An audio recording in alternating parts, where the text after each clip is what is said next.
Subscribe કરે, like કરે, share કરે અને વધુમાં વધુ આપણે વ્યક્તિ સુધી પહોંચાડે. તમે તમારું સ્કૂટર જ્યાં રિપેર કરાવતા હોય તો તમારા ટુ વ્હીલર મિકેનિકને કહેજો કે જયશ્રી હીરો પોરબંદર છે, દર્શન ટેકરી છે અને એની બીજી બ્રાન્ચ આપણે બાળાશ્રમ રેલવે સ્ટેશન બાળાશ્રમની સામે પણ નવું થયું છે.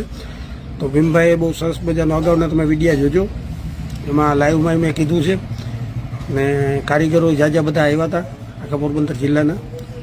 ને સાતમ આઠમ પછી એસોસિએશનની પણ મિટિંગ થવાની છે એમ, બરાબર. અને ઝપાટા સર્વિસ છે એક આધુનિક ડિજિટલ દુનિયામાં તમારી સાથે છે. મારા જેવું કંઈ પણ કામ હોય તો ઝપાટા સર્વિસ છાયા, તો ટુ વ્હીલરને લગતી કોઈ પણ સમસ્યા હોય તો આપણે ઓનલાઈન પણ કરીએ છીએ. તો વધુ વિડીયો શેર કરી સહકાર આપજો. ખૂબ ખૂબ આભાર.